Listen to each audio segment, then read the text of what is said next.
Saudações, aqui quem vos fala é Felipe Bambam. Aqui quem fala é Sandro Bastos. E aqui quem fala é quem? Bruno Souza. E nós estamos aqui em mais um review, né? Mais um bate-papo sobre Invasões Secretas, agora o terceiro episódio da série.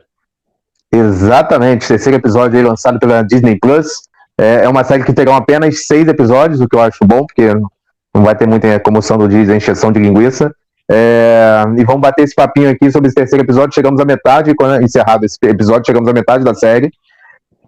E quais são as impressões de vocês aí do episódio? O que vocês acharam? Eu confesso que foi difícil eu ver, porque eu vi hoje, não estava muito em condição física para ver nem série, mas como a série tá boa, deu para ver. Então, antes das minhas impressões, eu queria mostrar já pro pessoal do Podcine, que acompanha a gente tinha prometido, né, Bambam? Quando chegasse a camisa do verdade. Lá, nosso episódio da terceira temporada do Ted Lasso, olha lá, galera, camisa do FC Richmond, tá? Camisa oficial da Nike. Isso aí, Ted Lasso, você encontra lá no Mundo dos Mantos, apoiador do canal Podcine. A gente vai botar aqui nos comentários aqui o link lá do perfil do Mundo dos Mantos.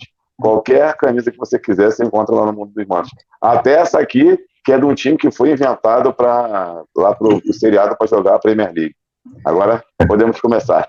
Camisa lindíssima, por sinal, hein? A camisa do FC Richmond é fantástica. Essa aí é a mais bonita. As outras duas também são bonitas, mas essa aí é a mais bonita. Essa aqui é titular, essa aqui é o primeiro uniforme. Isso aí. Vamos lá? Então vamos... Puxa aí vocês, o que vocês acharam do episódio? Então, mais um episódio com uns plot twistzinhos, né? Final, mais um plot twist, para variar, né, bichão? Sempre, acho que vai ser a característica desse seriado, vai ser todos os finais de episódios uma reviravoltazinha, uma coisa que a gente não esperava, e outras questões sendo levantadas até mesmo por telefone, a gente escuta o áudio e já começa a fazer suposições. Isso aí, diz aí, Bruno. Então, chegamos ao terceiro episódio com um caminhão de perguntas e não tem nenhum fusca de resposta, né? A gente não sabe praticamente nada, a gente tem um monte de questões a serem respondidas, e eu não sei se será que eles vão conseguir responder tudo. Tem que responder todas as questões que já foram levantadas até agora, e as dúvidas, inclusive. Tem que resolver o problema. Será que esse problema dessa série vai ser resolvido nos próximos 3 episódios? Ou eles só vão abrir para termos mais problemas para serem solucionados só nos filmes ou nas próximas séries? Eu acho que vai fechar tudo não, cara. Fechar tudo não vai não, porque eles vão deixar margem tanto para filme quanto para próximas temporadas, né? Eu acredito que pelo menos a questão relacionada à invasão, propriamente dita, vai ser solucionada, né? Mas eu acho que os Super Skrulls que foram mencionados, mas ainda que já foram brevemente apresentados, né? Eu acho que apareceram, inclusive o final, né? Que a gente tem lá no finalzinho a suposta morte da filha do Talos. Eu acho que ali a gente vai ter. Provavelmente ela vai voltar, porque nos trailers ela aparece em combate, né? Em cenas que ainda não apareceram. E eu acho que ela vai integrar aí alguma equipe, alguma coisa assim, porque ela já tem, ela tem os superpoderes também, né? Além do Gaff, e de outros que provavelmente vão aparecer também. Então eu acho que vão ficar muitas questões ainda para serem resolvidas nos próximos filmes, né? Inclusive as questões dos problemas que vão gerar esses Super Skrulls. Inclusive, até porque ela é a Emilia Clarke, né, gente? Ninguém contrata a Emilia Clarke assim. pra morrer no terceiro episódio da série. Terceiro episódio, Exatamente. E já começou, já deram o ar da graça com o Super Skrull, né? Já foi mostrado notoriamente que o Gravik já tomou um soro lá e já fez a mutação do Skrull para Super Skrull, inclusive já mudando a cor do sangue dele. E se vocês repararam, quando o Talos enfia a faca na mão do Gravik, o sangue que sai da mão dele é vermelho. Não é sangue roxo, né, que é o sangue dos Skrulls. Saiu o sangue vermelho e ele puxou e teve a recuperação da tecnologia Explode, né? Extreme, que lá de Homem de Ferro 3. Vou fazer minha primeira pergunta aos especialistas aqui. Os Skrulls, eles são metamorfos, né? Isso aí já tá bem mais do que óbvio para todo mundo, até para quem não conhecia os Skrulls antes. Mas eles têm esse poder de regeneração que apresentou ali, ou é já porque ele é um Super Skrull? Porque é por conta da tecnologia já do. Qual é o nome? O que? Eu sempre esqueço, o bichão. Extreme. É por conta da tecnologia Extreme. Não sei se você viu ou se você lembra, o Bambam. Lá em Homem de Ferro 3, se eu não me engano, quando inclusive a mulher a Pepper Porter lá, ela recebe o soro lá com essa evolução genética e ela fica incandescente, ela tem regeneração, são as características dessa tecnologia. Você tem regeneração. Eles vão tentar emular como é nos quadrinhos, mais ou menos, só não entendi como é que eles vão fazer para emular os poderes da Sue Storm, porque nos quadrinhos eles pegam os poderes do Quarteto Fantástico, né? Agora eles pegaram poderes da tecnologia, né, da Extreme, do poder de esticar os membros do Groot. A força depois seria do Obsidian, né? Mas o poder... do Frozen, não sei das quantas. Oi? E do Frozen, não sei das quantas, esse poder da Sue Storm, né? Mas a Sue Storm não tem esse poder. A Sue Storm tem o poder de ficar invisível. Então, na verdade, ela tem o poder de bloquear a luz, né? E a matéria, por exemplo. Então ela consegue bloquear também a matéria. Então ela consegue fazer um campo de força. E esse campo de força, ele é intransponível. Nem a luz passa, por isso que ela fica invisível. Mas eu não sei se aquele animal lá que eles pegaram, lá, aquela besta do gelo, tem esse poder, né? Eu não conheço. Então, eu não conheço, mas eu dei uma olhada e parece que um dos poderes desse Frozen, não sei das quantas, não é criar, entendeu? É igual a Sue Storm criar essa barreira, inclusive para a luz, para ela ficar invisível, mas que uma das coisas que passaria para o Super Skrull seria isso de meio que equiparar os poderes da Sue Storm de ficar invisível. Não sei se seria o mesmo princípio de bloquear a luz, mas que ele mas se ele fica invisível já valeu, né? Mas eu não sei, eu sinceramente não lembro dessas bistas aí. Só que esses poderes todos que vocês estão falando aí, vocês estão considerando que vocês já conhecem previamente dos quadrinhos, não é isso? Série não apareceu nada? Apareceu na série, no segundo episódio, a relação no computador dos genes que estavam sendo copiados. Sim, a relação sim, mas não apareceu já como apareceu essa regeneração, já sendo, entre aspas, utilizado, né? Só foi a regeneração, que eu tô lembrando. Essa tecnologia que aparece no filme do Homem de Ferro 3, ela não só, ela também tem, acho que são nanorobôs também, e eles não só fazem a regeneração, como eles também liberam muita energia. Então é como se aquele raio que sai dos olhos do Ciclope, então é um raio de energia. Então ele não só faz a regeneração por conta desses nanorobôs, mas ele também gera bastante energia a ponto de ser uma energia de raio laser. Então seria como se fosse o poder do Tocha Humana, do Quarteto Fantástico, que tem relação com fogo. O poder de esticar o membro que o Groot tem, o Groot consegue esticar os braços, as pernas, né, emitir galhos, né, que seria emulando o poder do Senhor Fantástico, que estica os membros também, os braços. A força do Obsidian, que é um monstrengo, né, com a do Coisa, e aí seria só essa de invisível. Não sei se o Bambam lembra, e as pessoas que estão assistindo, a gente lembra do Obsidian, aquele é um dos guardas de Thanos que invadem a Terra. Que invade a Terra, é um grandão que tem uma marreta gigante, né? Lembro. Então, tá parecendo os Vingadores, né? Isso, que ele luta, se eu não me engano, contra também o Doutor Estranho. Quem corta o braço dele não é o... Esqueci o nome do cara agora. Do cara. É o mesmo nome do ator, na verdade. É muito bom pra lembrar. Então você esqueceu o nome dos dois, né? Do cara e do ator, que por sinal é o mesmo. Exatamente. Enquanto o Bruno tenta lembrar aí, meio que... Wong. É o Wong. Quê? Wong. Verdade. O que assumiu o Magro Supremo, né? Que é hoje o Magro Supremo da Marvel. O que o Bruno tá falando aí, o Bambam e o pessoal do Pode Ser, né? É que como o Quarteto Fantástico, que era da Fox, que foi comprado pela Disney também, ainda não foi introduzido no mundo Marvel da Disney, então não tinha como eles falarem que o Kraft pegou os poderes do Quarteto Fantástico para fazer o Super Skrull. Não tinha como você botar isso porque não tem os personagens no mundo Marvel. Então eles pegaram meio que poderes semelhantes ao que seria do Quarteto Fantástico e botaram para justificar os poderes do Graphic e do Super Skrull, entendeu? Sim, faz total sentido. Total sentido. Eu acho que foi uma evolução. Eu só não lembro daquela besta lá, do gelo, dela ter esse poder. Mas se disser que tem, eu compro a ideia e isso é o de menos. Ou se eles, é porque é uma parada que ninguém prestou atenção. Então, agora eles falaram que... Pode ser, eu acho que faz até sentido que ele tenha também. Porque como essa besta ficou solta depois do filme do Thor, ficou lá pelo planeta, como é que ela ficou tanto tempo aí correndo para um lado e para o outro e ninguém viu? Provavelmente ela, de repente, ela tem esse poder e a gente não sabe, né? Ela ficou escondida durante muito tempo aí, ficando invisível e ninguém vendo, né? Pois é. Falando especificamente sobre assim, que a gente está dando um panorama geral, né? Mas seguindo a ordem do episódio, o episódio começa na década de 90 com... 98 é a década de 90. Mas década de 90, todos os 3 episódios começam na década de 90. 95, sim. 98 mais especificamente. 98. Então, com o Nick Fury encontrando a esposa dele atual, né? E ali já fica claro e óbvio que ele sabe, que foi uma dúvida nossa do último episódio, ele sabe que ela é uma Skrull, né? Não é segredo pra ele. Isso foi isso que a gente debateu no último episódio, mas... A dúvida do último. Mas isso já foi respondido pra gente. O Nick Fury se relaciona com uma Skrull, com uma alienígena, e isso estreita ainda mais o laço dele com o povo Skrull, né? Inclusive, é melhor falar o nome dela em inglês do que falar em português, né? Porque fica meio estranho. Qual o nome mesmo?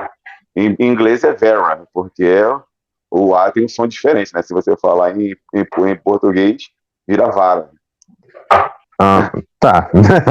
Então, Nick Fury se relaciona com a Vara.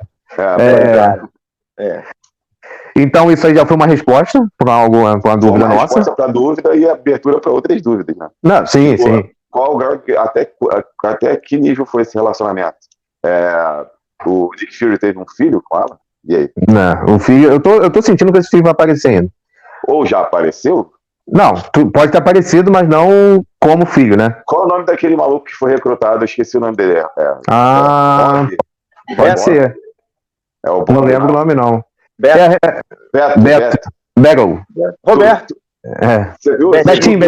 Betinho. Você viu quando ele foi recrutado lá e quando ele recebeu o arquivo para se transformar num dos caras da tripulação do submarino britânico? Ele meio que indagando, ele meio desconfortável com a situação. É uma boa observação, Sandro. Porque... Eu acho que ele teria um filho chamado Beto.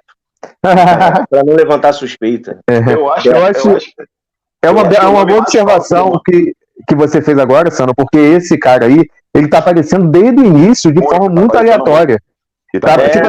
Vai ser alguma coisa. Aí no último apresenta um personagem assim, é porque ele vai ter importância lá na frente. Vai ter importância. Até agora não tem importância nenhuma. Eu levantei a bola no último episódio dele ser um Super Skrull, mas parece que já não vai ser, não é isso. Então, realmente eu não tinha pensado nisso, Sandro. Acho que eu tô bem convencido, bem inclinado a acreditar que ele é filho do Nick Fury mesmo.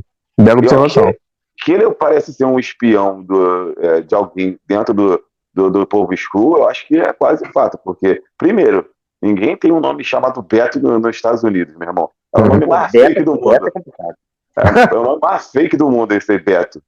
Segundo, que é sempre ele se mostrando desconfortável de estar entre esses rebeldes, vamos dizer assim, Skrull, né? No primeiro episódio, ele entrando meio estranho, olhando meio de rabo de olho pro pessoal. No segundo, ele lá no carro junto com a Gaia lá, e também meio desconfortável, nem sai do carro. E agora no terceiro, ele sendo meio que bem acentuado esse desconforto dele, ele mostrando que não está muito confortável de estar no meio desse rebelde, não. E aí pode terminar. E aí levanta a questão. Qual a conexão que tem fora dos Skrulls com esse Beto, fora do povo Skrull lá? Da onde ele veio, como é que ele apareceu lá? Entendeu? Aquele programa, de onde veio, para onde vai, o que come. Sim.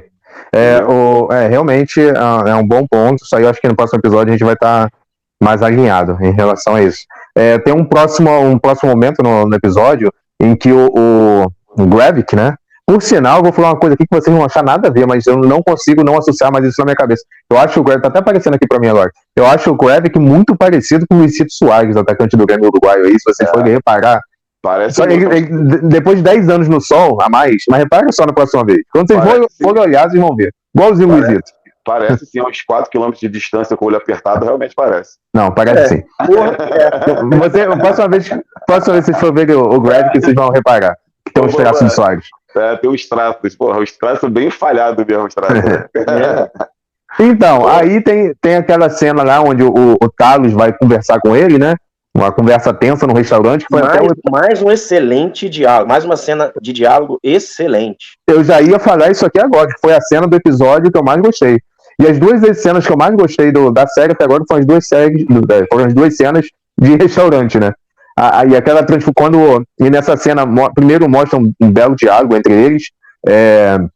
Tem a gente passa pela questão da regeneração, que descobre aí, né? Esse ponto da regeneração. E tem aquela parte também que quando ele é ameaçado, todo mundo se torna Gravik, né?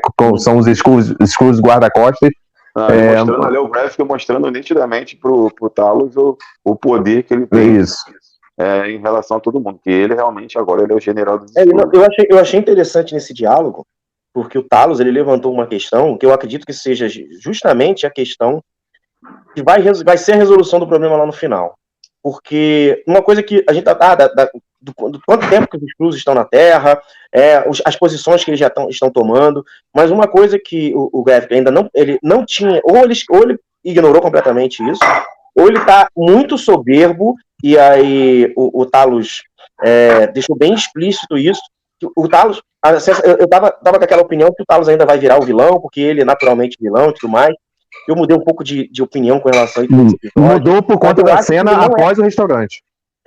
Só que não me parece que ele não é vilão não vai ser um vilão só porque ele tem, pelo apreço que ele tem aos seres humanos, mas pelo medo que ele tem dos seres humanos.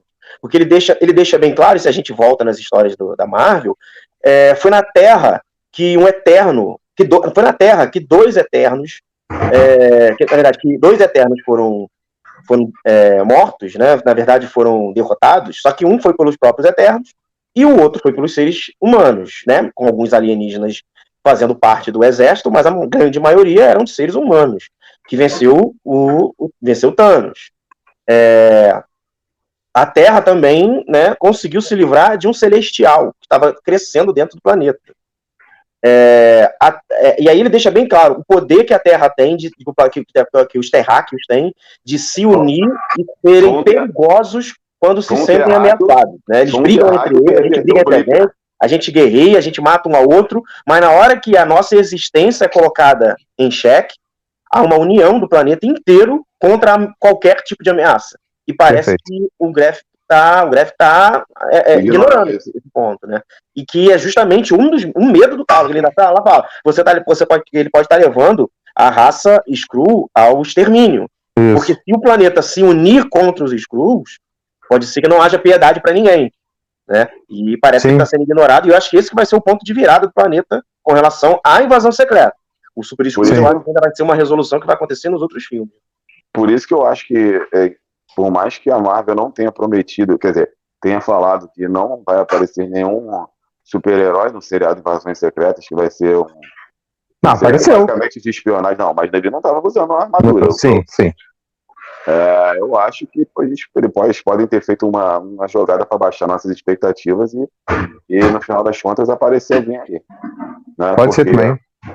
Porque o Gravik já está mostrando as manguinhas dele com os poderes do Super Skrull, né? Ele só mostrou lá a regeneração, mas com certeza nos próximos episódios ele vai mostrar alguma coisa. Por isso que eu acho que a resolução vai ser só da invasão secreta e não contra. Porque não tem como só humanos sem poderes vencerem Super Skrulls, né? Mesmo que os poderes sejam artificiais, como seria o Máquina de Combate, por exemplo, eu acho que a gente não teria um exército suficiente para poder vencer um Super Skrull, né? Mas a gente também tem, se realmente a filha do Talos, a Gaia, ela tiver os poderes pareados ali ao do Gravik, talvez ela, durante a luta, a gente consiga empatar, né? Mas eu acho que a gente não vai resolver esse problema. Mas o problema da invasão secreta em si, a exposição dos Skrulls, né, através do próprio Nick Fury e do Talos e dos Skrulls que estão do lado dos humanos, né, que eu acredito que possa acontecer de o próprio Beto se revelar como filho do Nick Fury e estado do lado dos seres humanos. Eu acho que o problema da invasão secreta, a exposição dos Skrulls nesses pontos, e uma descoberta, de repente, de uma forma da gente identificar os Skrulls, eu acho que essa resolução pode ser o final da série. Agora, para ter a resolução de o que fazer com esses Super Skrulls, derrotar esses Super Skrulls, eu acho que a série não deve fechar com isso, porque sem superpoderes, não tem como encarar esses caras. Sim. Pois é. Agora. Vai falar? Vou falar aqui rapidinho. Diga.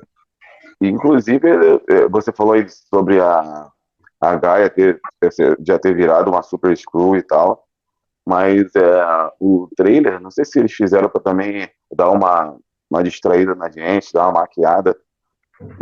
Em nenhuma cena do trailer a Gaia aparece usando poder nenhum, inclusive ela aparece usando armas de fogo, né, no caso. E lutando, inclusive, contra a esposa do Nick Fury. Eu não vi o trailer, eu fugi do trailer pra não pegar a história do trailer, porque os trailers ultimamente tem dado quase o final de filmes e séries. No trailer deu um monte de spoiler. Tem acontecido muito isso, eu tenho fugido de trailer. Aconteceu nessa cena do restaurante aí, que foi muito bem feita, inclusive quando todo mundo se torna Gravik, me lembrou um pouco o Agente Smith de Matrix, né? Me remeteu na hora isso. Tem uma cena na saída que eu não entendi bem, eu não sei se vocês pegaram isso, quando o Talos sai do restaurante, um cidadão, um senhor esbarra nele, aí cai um celular. É a Gaia entregando a ele. Eu não peguei isso. O telefone descartável com a mensagem sobre o submarino. Tá. Eu assisti o episódio um tanto quanto baleado, que tem uma cena que eu tive que voltar porque tava tenso. Então, por isso que o Gravik sai depois, aí começa a procurar, aí ela tá lá no carro, assim, com a cara como se não tivesse feito nada. Mas na realidade foi ela que fez, então. Foi, exatamente. Eu não tinha pego isso. Deu o telefone pra ele.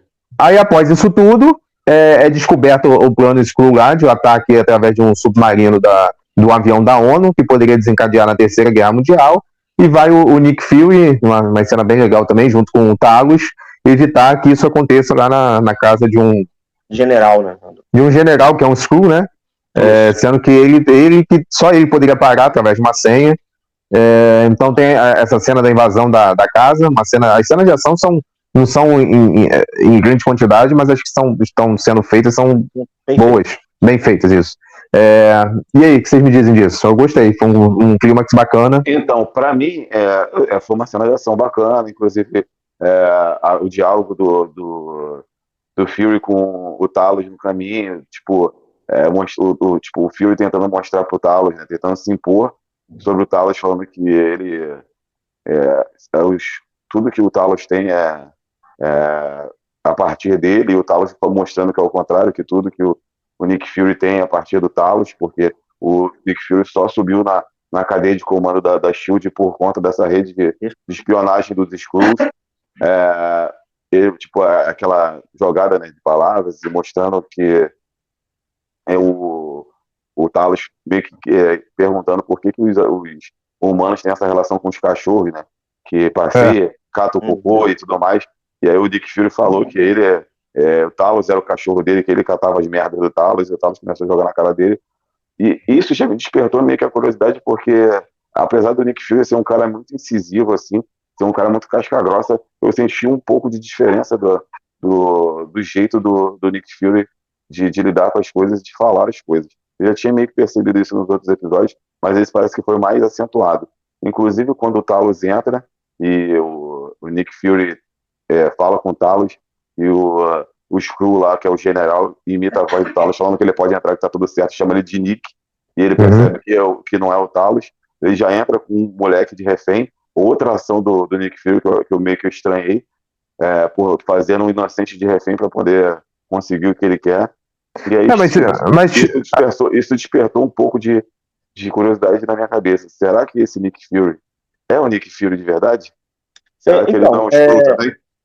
Então, isso tem algumas referências aí já nessa cena, desde o carro até em diante. Tem algumas referências já do quadrinho também. Essa rede de espionagem do Nick Fury nos quadrinhos é feita por androides, robôs clones, de Nick Fury, né? Ele tem robôs idênticos a ele, né? Que são ciborgues, né? Que são a rede de espionagem do Nick Fury dos quadrinhos, né? E aí isso foi adaptado para que a rede dele seja formada por Skrulls. Ele fala, é interessante que ele fala que ninguém chama ele de Nick, mas o Rhodes chamou ele de Nick no restaurante. Eu ia entrar em outra parte. E aí quem é o Skrull? Quem chamou ele de Nick? Ou aquele momento no restaurante o Nick Fury era o Skrull e não percebeu? Ou foi uma falha de roteiro. Oi? Ou foi uma falha de roteiro. Um pulo de roteiro. E uma outra coisa interessante, que é uma outra referência aos quadrinhos, que é mais uma vez mostrado o comportamento de como os Skrulls são nos quadrinhos. E, inclusive, isso foi uma das coisas que enfraqueceu os planos dos Skrulls na Terra, nas HQs, na Invasão Secreta, é que os Skrulls, com o passar do tempo, quando eles, mesmo os que não sofrem aquela influência do dispositivo, porque nas HQs não tem essa menção de um dispositivo, é que eles realmente obtêm, eles passam a viver a vida daquele indivíduo que ele copia, né? E eles, durante muito tempo, eles passam a acreditar que eles são realmente aquelas pessoas. E aí eles se desligam completamente da missão. Eles passam a ser aquela pessoa, então eles agem como heróis, eles se veem, mas como, tipo, um Skrull que era o Capitão América, por exemplo, ele se vê como Capitão América e ele não consegue mais se ver como um Skrull. Então ele esquece que ele é um Skrull e ele passa a achar realmente que ele é o Capitão América. E essa referência aconteceu também nessa cena. Porque o Nick Fury, quando ele faz o garoto de refém, o garoto não é um Skrull, ele é um humano. O pai dele tá preso, né? E quem está substituindo o pai dele é um Skrull. Por que o pai ali, sendo aquele Skrull, não sendo o pai daquela criança, por que ele ia se importar se ele ia matar ou não ele? Né? Ali ele já estava revelado como Skrull, ele tinha que dar, né? Ele estava sendo ameaçado para dar a senha, mas ele poderia ser ameaçado de morte. Ameaçar uma criança que nem filho dele né? Para ele não faria diferença. Mas isso deixa claro uma coisa que acontece nos quadrinhos, né? Que o Skrull, depois que ele vive muito tempo a vida de ser humano, ele passa a sentir empatia por aquela vida, pela família, pelos filhos que não são dele, mas ele está ali imitando, né, no lugar do pai daquela criança. Ele passa a ter sentimentos de pai como aquela criança fosse filho. Ele morreria por aquele garoto, mesmo aquele garoto não sendo filho, ele não tendo mais a consciência de que aquele garoto não é filho, porque ele passa a ser filho realmente dele, mesmo ele sabendo que ainda é um Skrull, né? Porque nos quadrinhos eles até esquecem que são Skrull. Eles passam a achar que são realmente terráqueos. E aí isso é um problema para a missão, isso é um problema no final dos quadrinhos, porque muitos acabam se voltando contra os Skrulls justamente porque acreditarem ser heróis de verdade. Isso, e aí é mais uma referência dos quadrinhos do comportamento dos Skrulls. Isso pode reforçar um pouquinho essa ideia de que será que esse Nick Fury que tá aí é o Nick Fury de verdade ou ele é o Skrull? É por isso que eu falei lá no começo que essa série ela tá levantando um caminhão de perguntas e a gente não tem respostas ainda. Mas eu acho que vão responder. Tá tão redondinho o roteiro, eu acho que vão responder. Eu acho que vão responder, porque a questão que vai ser respondida, eu acho que a questão que vai ser respondida vai ser a questão relacionada à invasão secreta.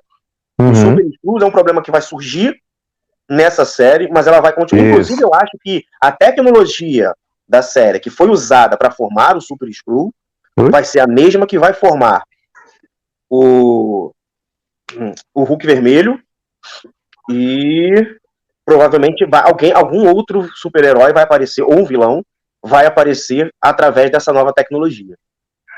E, Bruno, você falou aí em relativo e o Bambam também levantou a questão se poderia ser um furo do roteiro em relação ao Rhodes ter chamado ele também no restaurante de Nick e o Nick Fury não ter falado nada. E aí eu levanto a questão também se isso não é um reforço, porque como o Skrull, que era o general, chamou ele de Nick, o Rhodes lá no restaurante chamou ele de Nick. Será que o Rhodes não é um Skrull? Pois é. Mas aí, se ele sendo um Skrull, chamando de Nick, será que o Nick já não percebeu e não confrontou ele para não deixar claro de que ele sabe que tem alguma coisa estranha? O Nick ouviu, deixou quieto, esse cara não é o Rhodes, eu vou deixar quieto, porque não é a hora, então deixou passar. Olha, eu espero muito que seja isso mesmo, só que eu ainda tô a minha teoria maior aí é que foi falha de roteiro mesmo, no roteiro. São só 6 episódios, eu não sei se eles amarraram bem. Pois é. Inclusive, eu não sei se vocês repararam, se é uma muita impressão minha, porque eu cheguei a voltar a cena para rever mais de uma vez, e eu acho que eu reconheci a voz do cara que fala com a Vera lá no cofre, como sendo a voz do Rhodes. Então, vamos chegar lá. Tem mais 2 coisas que aconteceram nesse episódio. Como essa foi a última... Nós falamos do Rhodes, eu já falei assim, tem que falar do Rhodes. Já pegou o gancho, né? Como essa é a última, vamos falar da penúltima agora, que é a questão da Gaia, que ela foi descoberta como a espiã, né? Vamos dizer assim. Ela tá traindo lá o que tá do lado do Talos, como eu havia até dito antes, que eu achava que ela ia fazer isso mesmo. Ela, teoricamente, foi morta pelo Gravik, mas eu, sinceramente, não acredito nem um pouco nessa morte. Eu acho que só os Skrulls, quando tomam um tiro, ou quando acontece algo mais grave com a saúde deles, eles perdem a capacidade da metamorfose, mas não necessariamente significa ter morrido. Ela tomou um tiro. Não, ela pode ter ficado inconsciente por não ter consciência, né? Ou de repente ela foi o tiro deixou ela debilitada e como provavelmente deve gastar algum tipo de energia ou requer algum tipo de concentração para se transformar, né? Ela perdeu ali, né, a capacidade. Mas provavelmente o jogo se ela tiver com a tecnologia extreme, por exemplo, ela pode de repente se regenerar ali e já levantar. Sim, mas é porque a cena, a câmera foi certinho onde acertou o tiro, né? Podia ter passado desapercebido, mas eles foram bem certos para mostrar pra gente onde acertou o tiro, para mostrar pra gente que não foi no ombro, não foi de raspão, que foi no meio do peito. Foi, exatamente. Mas aí acho que no episódio que vem a gente já vai ter essa resposta aí se ela morreu ou não. Eu acredito sinceramente que não. E agora, por último, com todo final de episódio tem uma reviravoltazinha nessa série, boa reviravolta. Apareceu a esposa do Nick Fury no banco, né? Pegando uma arma, não sei o que, e alguém entrando em contato com ela. O que vocês entenderam dessa cena? E eu acho que foi o Rose novamente, né? Primeiro que, eu fiz logo uma comparação com o Rio de Janeiro. Você, tem que guardar uma arma no cofre. Aqui era só pegar na esquina. Não, então, aquela arma deve ter alguma coisa especial, né? Pra estar no cofre, dá tiro de ouro aquela porra. Não, sim, mas o que foi dito mesmo? Aquela cena eu voltei umas 4 vezes que eu não tava me aguentando mais. Tava dormindo. O cara, a voz falando que ela tinha que ir lá fazer o que eu tinha falado lá, entendeu? Sim, ou seja, vamos descobrir provavelmente no próximo episódio ou não, né? Foi uma ligação pra falar pra ela, meio que reforçar pra ela, já que ela parecia que estava meio em dúvida se ela faria ou não a missão que ela estava incumbida, de que ela teria que fazer a missão. Ou seja, a paranoia continua, todo mundo pode ser Skrull, todo mundo, um espionando o outro, um se escondendo do outro, e vamos ver no que vai dar isso aí, né? Agora, é porque eu não sou muito de ver o início do seriado, né, a abertura do seriado. Foi impressão minha ou tiveram elementos novos na abertura desse episódio? Não sei te dizer. Aí uma coisa que eu não reparei. Não sei te dizer, não. Os 2 primeiros eu vi foram idênticos. O terceiro episódio eu não vi, não. Eu vi os dois primeiros episódios eu vi completo. Porque eu tava naquela ideia, será que eles o episódio a abertura vai mudar conforme os episódios, né? Como acontecia muito em Game of Thrones. Eu pensei. Aí eu vi os 2 primeiros e falei, a mesma coisa. Aí no terceiro eu já pulei também. Então, eu acho que, cara, é porque eu não lembro dos outros e não tive tempo de ver os outros episódios da abertura. Mas eu acho que teve alguns elementos diferentes. Então, tá aí, ficou exercício pra casa, né? Já que a abertura é curtinha, né? A gente vai lá, clica na abertura, vê. Né? Se tiver alguma coisa de errado, a gente já no próximo episódio a gente já comenta. Pois eu realmente não reparei. Show! Então, pessoal, vamos encerrando por aqui, né? Já falamos bastante sobre o episódio, levantamos teoria, falamos todas as cenas mais importantes. Puxa aí, Sandro, que você sempre puxa aí no final, pedido pessoal. Então, galera, vamos lá. A gente está encerrando mais um vídeo do Podcine, falando sobre o terceiro episódio de Invasões Secretas. E a gente não pode encerrar esse vídeo sem pedir lá para vocês o joinha lá, tá? O seu like. A gente precisa que vocês comentem também. Enche a gente de comentário, de pergunta, de falar se tá legal o programa, se não tá. Pode falar o que você quiser lá. Também que se você não tá inscrito, se inscreva, vai no sininho, marca todos para você receber todas as semanas a atualização de Invasões Secretas que nós estamos gravando por episódio. Primeira vez que pode ser estar lançando gravações por episódio, reviews, bate-papos por episódios individualizados. Então, se você estiver lá com o sininho ativo, você vai receber toda semana um novo episódio de Invasões Secretas. Não é não, Bambam? Isso aí, pessoal. E lembrando vocês sobre nosso apoiador lá, Mundo dos Mantos, que tem camisa de tudo que é lugar do mundo. Vai lá conferir. Eu tô aguardando minha blusa agora. Então é isso aí, pessoal. Agradecer a todos aí. A semana que vem nós voltamos com o 4º episódio. Valeu, abração. Valeu, um abraço.